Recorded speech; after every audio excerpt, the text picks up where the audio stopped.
Baiklah, saya Levi Novitasari akan membaca materi bagian saya, Pancasila sebagai dasar pengembangan ilmu. Pertama, konsep Pancasila sebagai dasar nilai pengembangan ilmu. 1. Bahwa setiap nilai pengetahuan dan teknologi atau IPTEK yang dikembangkan di Indonesia haruslah tidak bertentangan dengan nilai-nilai yang terkandung dalam Pancasila. 2. Bahwa setiap IPTEK yang dikembangkan Indonesia harus menyertakan nilai-nilai Pancasila sebagai faktor internal pengembangan IPTEK itu sendiri. Ketiga, bahwa nilai-nilai Pancasila berperan sebagai rambu normatif bagi pengembangan IPTEK di Indonesia. Artinya mampu mengendalikan IPTEK agar tidak keluar dari cara berpikir dan cara bertindak bangsa Indonesia. 4. Bahwa setiap pengembangan IPTEK harus berakar dari budaya dan ideologi bangsa Indonesia sendiri, atau yang lebih dikenal dengan istilah indigenisasi ilmu atau mempribumian ilmu. Kedua, urgensi Pancasila sebagai dasar nilai pengembangan ilmu. Pentingnya Pancasila sebagai dasar pengembangan ilmu dapat ditelusuri ke dalam hal-hal sebagai berikut. Yang pertama, pluralitas nilai yang berkembang dalam kehidupan bangsa Indonesia dewasa ini sering dengan kemajuan IPTEK menimbulkan perubahan dalam cara pandang manusia tentang kehidupan. Hal ini membutuhkan renungan dan refleksi yang mendalam agar bangsa Indonesia tidak terjerumus ke dalam penentuan keputusan nilai yang tidak sesuai dengan kepribadian bangsa. Kedua, dampak negatif ditimbulkan kemajuan IPTEK terhadap lingkungan hidup ada dalam titik nadir yang membahayakan eksistensi hidup manusia di masa yang akan datang. Oleh karena itu diperlukan tuntunan moral bagi para ilmuwan dalam pengembangan IPTEK di Indonesia. Ketiga, perkembangan IPTEK yang didominasi negara-negara barat dengan politik global ikut mengancam nilai-nilai khas dalam kehidupan bangsa Indonesia seperti spiritualitas, gotong royong. Ketiga, perkembangan IPTEK yang didominasi negara-negara barat dengan politik global ikut mengancam nilai-nilai khas dalam kehidupan bangsa Indonesia seperti spiritualitas, gotong royong, solidaritas, musyawarah, dan cita rasa keadilan. Oleh karena itu diperlukan orientasi yang jelas untuk menyaring dan menangkal pengaruh nilai-nilai global yang tidak sesuai dengan nilai-nilai solidaritas, musyawarah, dan cita rasa keadilan. Oleh karena itu diperlukan orientasi yang jelas untuk menyaring dan menangkal pengaruh nilai-nilai global yang tidak sesuai dengan nilai-nilai kepribadian bangsa Indonesia. D. Menanya alasan diperlukannya Pancasila sebagai dasar nilai pengembangan ilmu. Yang pertama, kerusakan lingkungan ditimbulkan oleh IPTEK, baik dengan dalih percepatan pembangunan daerah tertinggal maupun upaya peningkatan kesejahteraan masyarakat perlu mendapat perhatian yang serius. Panggilan tambang batu bara, minyak, biji besi, emas, dan lainnya di Kalimantan, Sumatera, Papua, dan lain-lain dengan menggunakan teknologi canggih mempercepat kerusakan lingkungan. Apabila hal ini dibiarkan berlarut-larut, maka generasi yang akan datang menerima resiko kehidupan yang rawan bencana lantaran kerusakan lingkungan dapat memicu terjadinya bencana seperti longsor, banjir, pencemaran akibat limbah, dan seterusnya. Kedua, penjabaran sila-sila Pancasila sebagai dasar nilai pengembangan IPTEK dapat menjadi sarana untuk mengontrol dan mengendalikan kemajuan IPTEK yang berpengaruh pada cara berpikir dan bertindak masyarakat yang cenderung pragmatis. Artinya, penggunaan benda-benda teknologi dalam kehidupan masyarakat Indonesia dewasa ini telah menggantikan peran nilai-nilai luhur yang diyakini dapat menciptakan kepribadian manusia Indonesia yang memiliki sifat sosial, humanis, dan religius. Selain itu, sifat tersebut kini sudah mulai tergerus dan digantikan sifat individualistis, dehumanis, pragmatis, bahkan cenderung sekuler. Ketiga, nilai-nilai kearifan lokal yang menjadi simbol kehidupan di berbagai daerah mulai digantikan dengan gaya hidup global seperti budaya gotong royong, digantikan dengan individualis yang tidak patuh membayar pajak dan hanya menjadi free rider di negara ini. Sikap bersahabat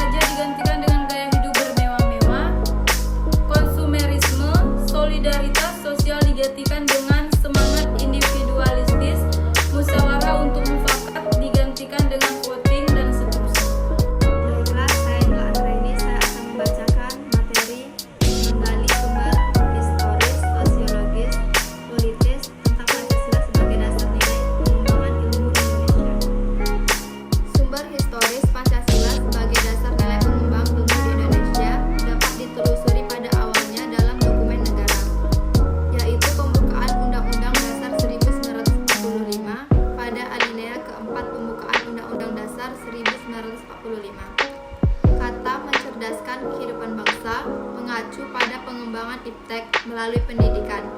Amanat dalam pembukaan Undang-Undang Dasar 1945 yang terkait dengan mencerdaskan kehidupan bangsa itu haruslah berdasarkan pada nilai-nilai ketuhanan yang Maha Esa dan seterusnya, yakni Pancasila.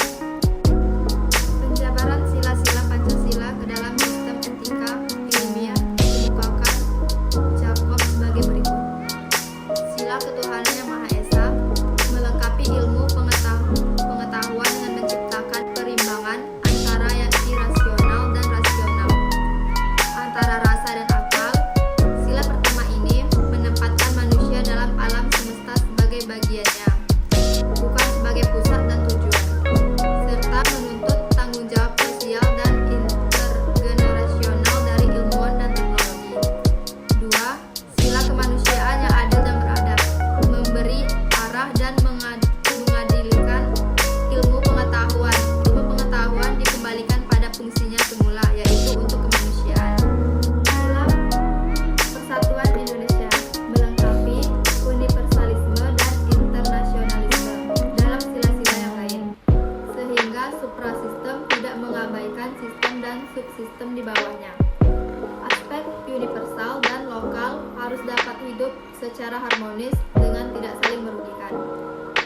4. Sila kerakyatan yang dipimpin oleh hikmah kebijaksanaan dalam permusyawaratan dan perwakilan, mengimbangi autodinamika iptek serta mencegah teknologi berevolusi sendiri dengan leluasa. Percobaan, penerapan, dan penyebaran ilmu pengetahuan harus mencerminkan semangat demokratis di autodinamika iptek serta mencegah teknologi berevolusi sendiri dengan leluasa. Percobaan, penerapan, dan penyebaran ilmu pengetahuan harus mencerminkan semangat demokratis dan perwakilan rakyat harus dapat memusyawarahkan sejak dari kebijakan penelitian sampai ke penerapan massal hasil-hasilnya. 5. Sila keadilan sosial bagi seluruh rakyat Indonesia. Berdasarkan ketiga keadilan Aristoteles, distributif, legalis, dan komutatif. Dalam pengembangan pengajaran penerapan iptek, keadilan sosial juga menjaga keseimbangan antara individu dan masyarakat. Penerapan iptek, keadilan sosial juga menjaga keseimbangan antara individu dan masyarakat. Pancasila sebagai dasar nilai pengembangan ilmu dalam tafsir Koentowijoyo diletakkan sebagai kekuatan normatif humanisasi yang melawan kekuatan kecenderungan naturalisasi manusia, mekanisasi manusia, dan kesadaran teknik. Pancasila sebagai kerangka kesadaran normatif humanisasi dapat merupakan dorongan ke arah dua hal yang penting. 1. Universalisasi manusia, mekanisasi manusia, dan kesadaran teknik. Pancasila sebagai kerangka kesadaran normatif humanisasi dapat merupakan dorongan ke arah dua hal yang penting.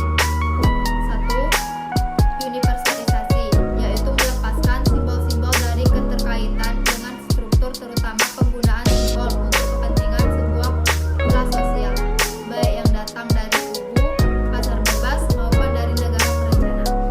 2.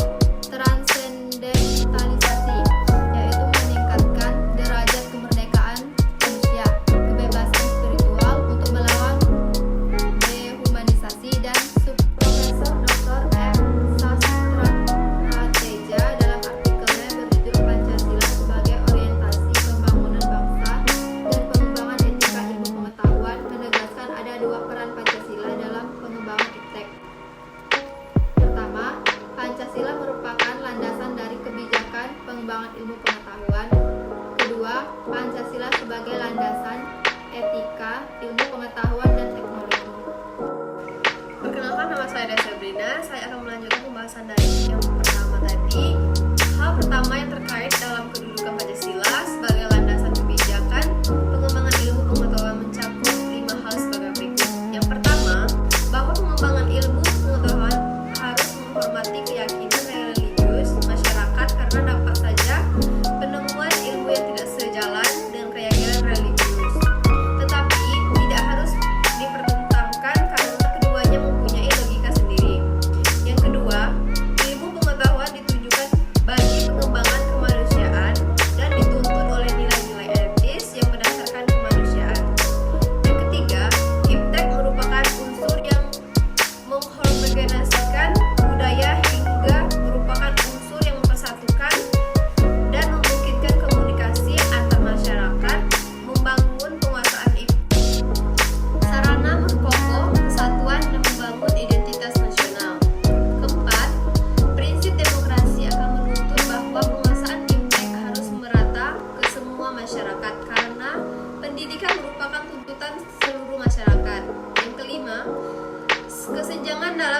penggunaan IMTEK harus dipersempit terus-menerus sehingga semakin merata sebagai konsekuensi prinsip keadilan sosial. Hal kedua yang meletakkan Pancasila sebagai landasan ketika pengembangan IMTEK dapat dirinci sebagai berikut. Yang pertama, pengembangan IMTEK terlalu yang menyangkut manusia haruslah selalu menghormati martabat manusia, misalnya dalam rekersia genetik. Yang kedua, IMTEK haruslah meningkatkan kualitas hidup manusia, baik sekarang maupun di masa depan. Yang ketiga, pengembangan IMTEK hendaknya membantu pemekaran komunitas manusia, baik lokal, nasional maupun global. 4. IMTEK harus dibuka untuk masyarakat, lebih-lebih yang memiliki dampak langsung kepada kondisi hidup masyarakat. Yang kelima, IMTEK hendaknya membantu penciptaan masyarakat yang semakin lebih adil. Mupiarto menjelaskan ada 5 ciri ekonomi Pancasila, yaitu yang pertama, roda perekonomian digerakkan oleh rangsangan ekonomi, sosial, dan moral. Yang kedua, kehendak kuat dan seluruh masyarakat ke arah kemerataan sosial. Yang ketiga, prioritas kebijakan ekonomi adalah penciptaan perekonomian nasional yang tangguh, yang berarti nasionalisme menjiwai tiap kebijakan ekonomi.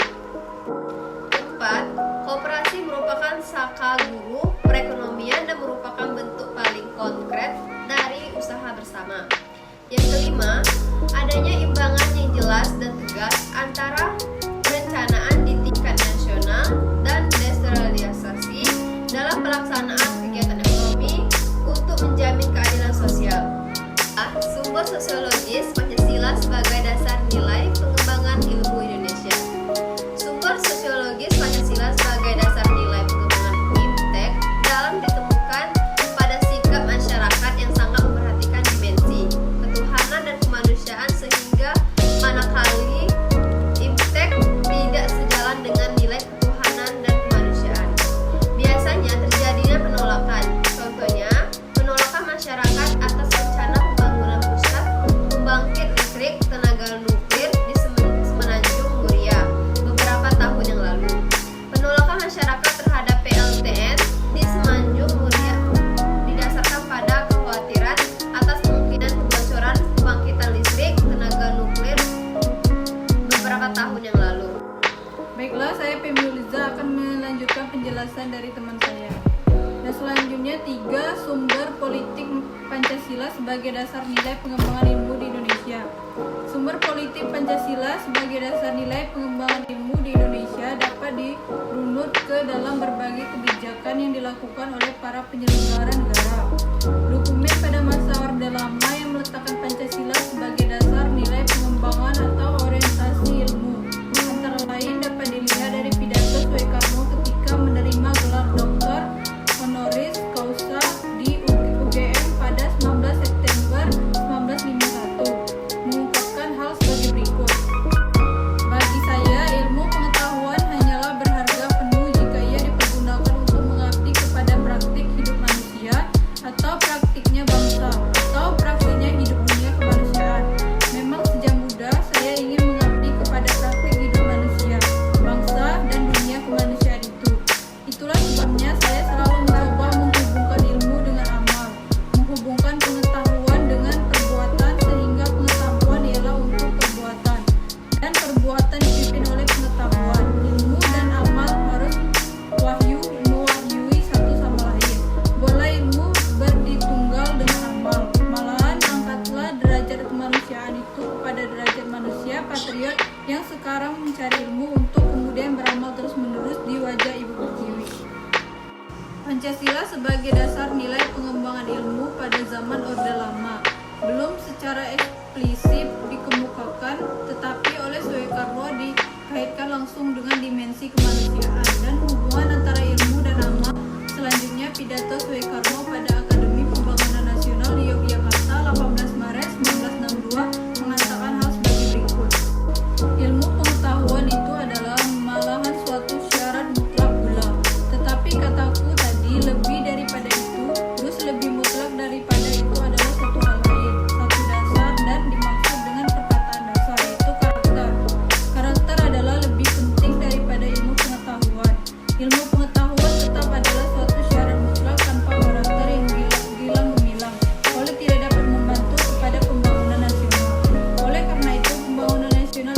sebenarnya adalah suatu hal yang berlangit sangat tinggi dan berakal lamban dalam sekali. Pada zaman Orde Baru, Presiden Soekarno menyinggung masalah Pancasila sebagai dasar nilai pengembangan ilmu ketika memberikan sambutan pada Kongres Pengetahuan Nasional 18 September 1986 di Jakarta sebagai berikut.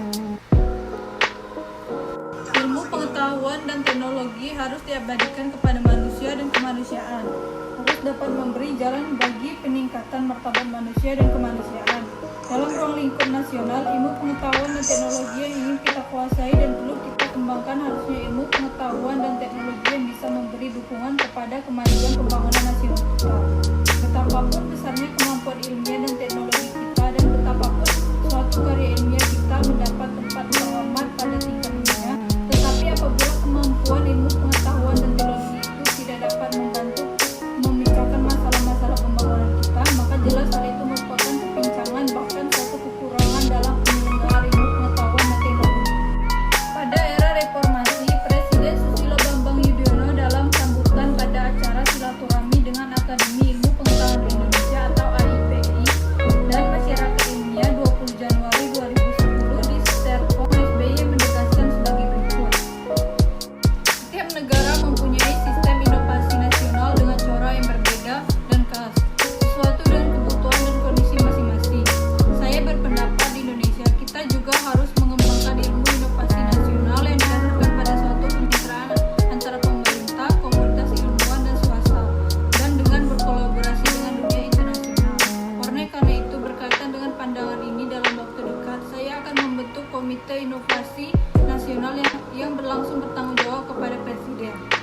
Bibi dalam pidato 1 Juni 2011 menegaskan bahwa penjabatan Pancasila sebagai dasar nilai dalam berbagai kebijakan penyelenggaraan negara merupakan suatu upaya untuk mengaktualisasikan Pancasila dalam kehidupan. Berdasarkan pemaparan isi pidato para penyelenggara negara tersebut, maka dapat disimpulkan bahwa sumber politik dari Pancasila sebagai dasar nilai pengemban iptek lebih bersifat apolis karena hanya memberikan dorongan kepada kaum intelektual untuk menjabarkan nilai-nilai Pancasila lebih lanjut. Saya Rosa Emilia akan melanjutkan penjelasan dari teman saya tadi. D. Membangun argumen tentang dinamika dan tantangan Pancasila sebagai dasar nilai pengembangan ilmu. 1. Argumen tentang dinamika Pancasila sebagai dasar pengembangan ilmu. Pancasila sebagai pengembangan ilmu belum dibicarakan secara eksplisit oleh para penyelenggara negara sejak Orde Lama sampai era reformasi. Para penyelenggaraan negara pada umumnya hanya menyinggung masalah pentingnya keterkaitan antara perkembangan ilmu dan dimensi kemanusiaan humanis. 2. Argumen tentang tantangan Pancasila sebagai dasar pengembangan ilmu. Ada beberapa bentuk tantangan terhadap Pancasila sebagai dasar pengembangan iptek di Indonesia. A. Kapitalisme yang sebagian menguasai perekonomian dunia termasuk Indonesia. Akibatnya, ruang bagi penerapan nilai-nilai Pancasila sebagai dasar pengembangan ilmu menjadi terbatas. Upaya bagi pengembangan sistem ekonomi Pancasila yang pernah dirintis Prof.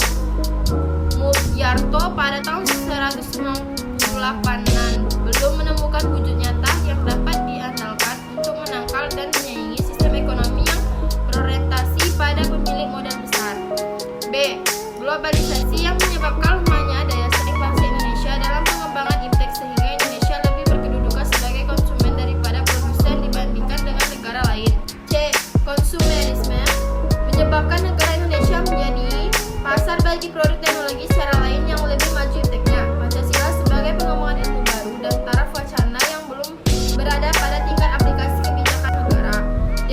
Pragmatisme yang berorientasi pada 3 ciri yaitu workability, keberhasilan, satisfaction, kepuasan, dan result hasil. Isu DDK 1984 mewarnai perilaku kehidupan sebagai besar. Baiklah, perkenalkan nama saya Mutia Septo Utami. Di sini saya akan melanjutkan materi yang dibaca oleh teman saya tadi. E. Mendeskripsikan esensi dan urgensi urgensi Pancasila sebagai dasar nilai pengembangan ilmu untuk masa depan. Yang pertama, esensi Pancasila sebagai dasar nilai pengembangan ilmu.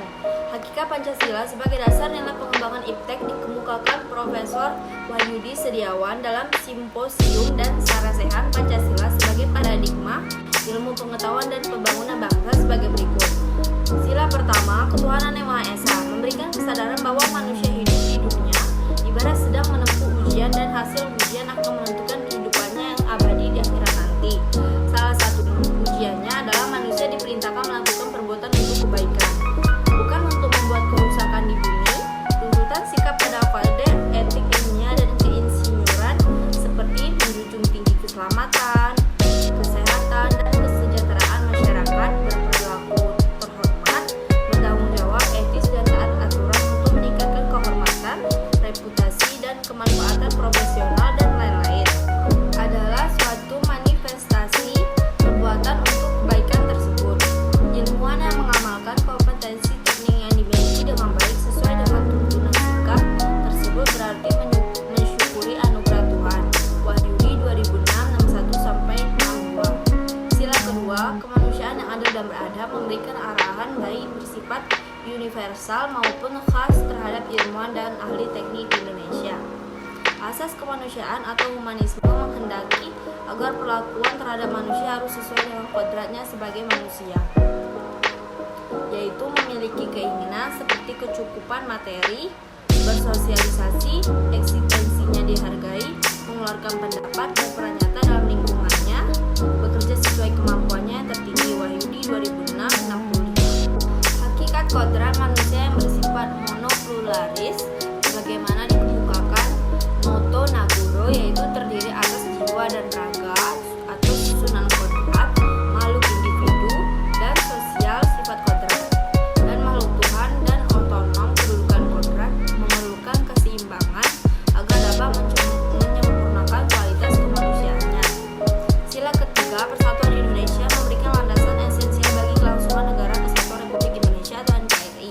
Untuk itu, ilmuwan dan ahli teknologi Indonesia perlu menjunjung tinggi asas persatuan Indonesia ini dalam tugas-tugas profesionalnya. Kerjasama yang sinergis antar individu dengan kelebihan dan kekurangannya masing-masing akan menghasilkan produktivitas yang lebih tinggi daripada penjumlahan produktivitas individunya.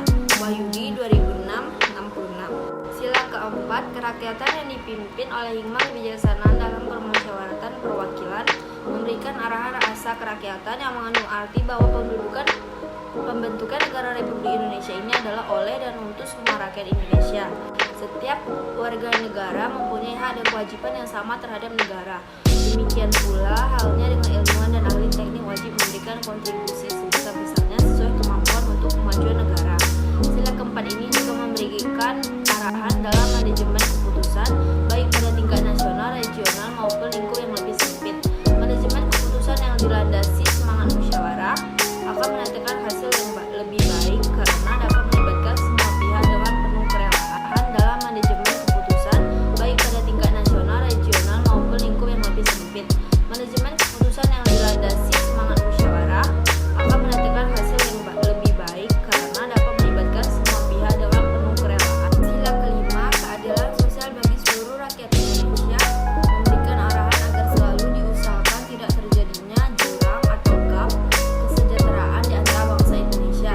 Ilmuwan dan ahli teknik yang mengelola industri perlu selalu mengembangkan sistem yang memajukan perusahaan sekaligus menjamin kesejahteraan karyawan.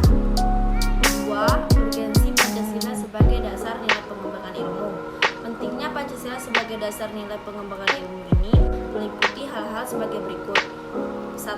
Perkembangan ilmu dan teknologi di Indonesia dewasa ini tidak berakar pada nilai-nilai budaya bangsa Indonesia sendiri sehingga ilmu pengetahuan yang dikembangkan di Indonesia sepenuhnya berorientasi pada barat, western oriented.